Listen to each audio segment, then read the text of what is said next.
Артисттер Кахот сайтымен жұмыс жүргізу процесс туралы сіздерге түсіндіруді бастайын. Ең бірінші Google-ға Kahoot.com деп теріп жазасыз. Осы жерде міне Kahoot.com сайтына кіру үшін екі шертіп басып кіресіз. Кіргеннен кейін бұл жерден сізден жаңағы қалай тіркелу туралы сұрайды. Сол кезде сіз бірден логинді басып, регистрацияны басасыз. Логин деп тұрады. Соны басып, міне Google аккаунтыңызды басасыз. Google аккаунтты басқаннан кейін сізден сұрайды, өзіңіздің Google аккаунтыңыз арқылы тіркелесіз. Бұл жерге почта жазып, уақытыңызды алудың қажеті жоқ. Логин, пароль жазып деген сияқты. Бірден Google аккаунтымен тіркеліп алсаңыз, ол сізге өте жеңіл болады. Сосын оны сіз өзіңіздің жаңа Google-ыңызда избранныймен сақтап қойсаңыз, тіптен жақсы болады. Избранный деген жұлдыз арқылы,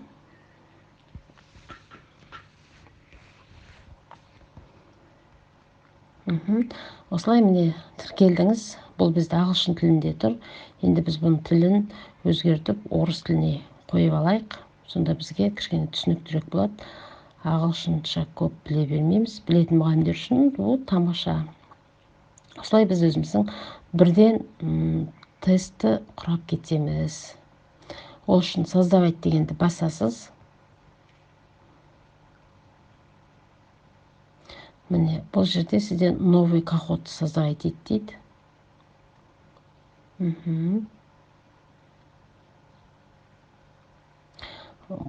Болды. Осылай міне бірден сұрақтарды жазып кете бересіз.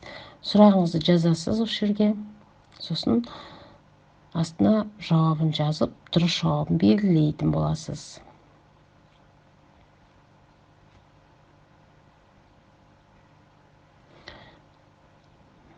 Сосын мына жерде мысалға добавить медиа деген жерге изображение, суреттер, математика мұғалімдері алдын ала жаңағы PowerPoint-та или Word-та сақтап дайындап қойған жұмыстарыңызды осыған жүктеуге болады. Бірақ жұмыстарыңыз JPEG форматта болу керек. Жақсы ма? Не болмаса жаңағы видеоларды салуға болады. Не болмаса сіздің YouTube каналыңыздағы дайын тұрған жаңағы сабақтарыңыз саласыз, YouTube каналыңыз ссылкаларын сала беруіңізге болады. Осылай енді сұрақтарды жазып, жауаптарын жазып, құр сұрақ қана құрастыруға да болады, немесе жаңағындай видео, не болмаса суреттер, әртүрлі формулаларды салуға болады, математикалар, химия мұғалімдер. Содан кейін міне дұрыс жауабын белгіледік. Енді уақытын белгілесін, неше минутта жауап береді. Мысалы қараңыз, 20 секундта, 30 секундта математиктер үшін уже есепті көбірек уақыт беруге болады. 2 минутта шығарады, 3 минутта шығарады деген сияқты. Енді қараңыз, осылай сделанный дегенді басасыз.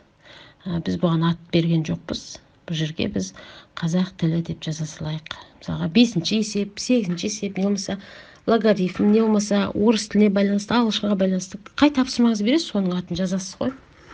Осылай жазып болдыңыз. Жерден сделанный дегенді басасыз, жасыл знакпен. Болды. Міне осылай біздің бірінші сұрағымыз құрастырылды. Енді біз понятно деп басасыз. Біз екінші сұрақты құрастыру үшін бұл жерде редактировать етеміз. Редактировать еттік.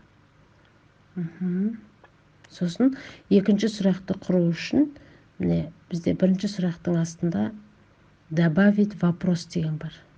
Міне қараңыз. Добавить вопрос. Осын басамыз. Осы жерде екінші сұрақты добавить етеміз деген сөз. Контрольный опрос. Уже екінші сұрақ құрастырамыз. Екінші сұрақ мысалға бұл қандай ақын, мысалға кім? Енді бұл жерге біз суретін қояйық. Бұл кісінің фотосын алып кеп қоямыз. Добавить медиа, загрузить изображение деген басасыз. сосын жанагы JPEG форматта турган құжатыңызды әкеп қоясыз. Жерде құжат жоқ. Келесін көрейік.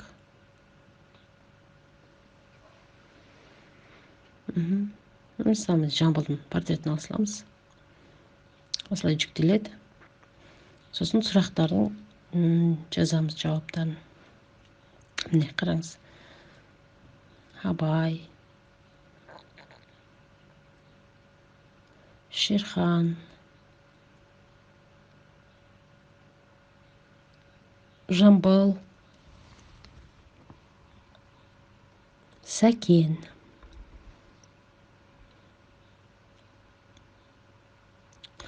Осылай енді дұрыс жауабын белгілеп қоясыз. Қайсы дұрыс жауап, сол жерге галочканы белгі, құсша дей ма, жұлдыз не деп айтады, соның белгісін қойып қоясыз. Сосын уақыт белгілейсіз тағы да. Мысалы, неше минут уақытқа жауап береді. И болды. Ары қарай сделанный дейсіз. Осылай сұрақтарды қоса бересіз. Мысалы 10, 20, 15 сұраққа дейін қоюыңызға болады. Енді бұны біз ары қарай оқушылармен қалай сиязда болу үшін играть деген басасыз. Ойынды бастап ойнауымыз керек біз. Содан кейін учить деген басасыз.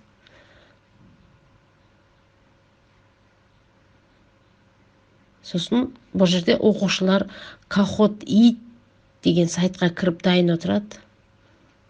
Классик Кахот ит, соны белгілеп ал, естеріңізден шығармаңыздар. Классик. Сосын осы жерде код шығады. Сосын бұл оқушылар жаңағы кодты Кахот ит сайтына кіргеннен кейін осыған тіркеледі. Тіркелген кезде тіркелген оқушының аты жөндері шығады. Ол балалар өздері бірден тіркеліп кетеді. Мен бүгін өзімнің қызыма жаңа айтып қойдым. Сол кіріп отыр. Старт дейсіз. Бірінші сұрақ басталады. И сұраққа жауап береді. Бірнеше 7-8 балалар болса, тез жауап беру үшін, уақытты бұрын ұпай алу үшін тезірек жауап береді. Мысалы 17 секундта жауап берді. Next дедік. Ары қарай 951 балл болып есептелінеді.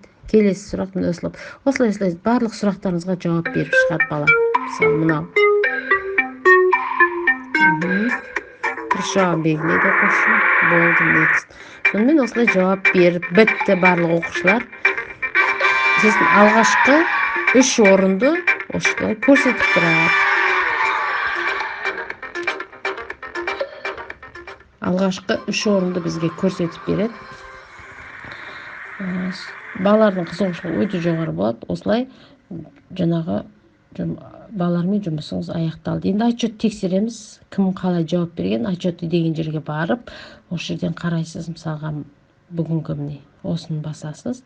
Қалай жұмыс жасады, неше секундта жұмыс жасады, барлық сұраққа жауап берді. Значит, бұл 100% жауап берген. Можно заново ойнауға болады.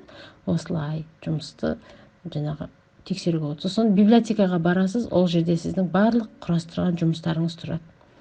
Оны редактировать етуге болады, қосуға болады, өшіріп тастауыңызға болады. Мысалға мынаны біз удалить етіп өшіріп тастаймыз, керек жоқ мысалға.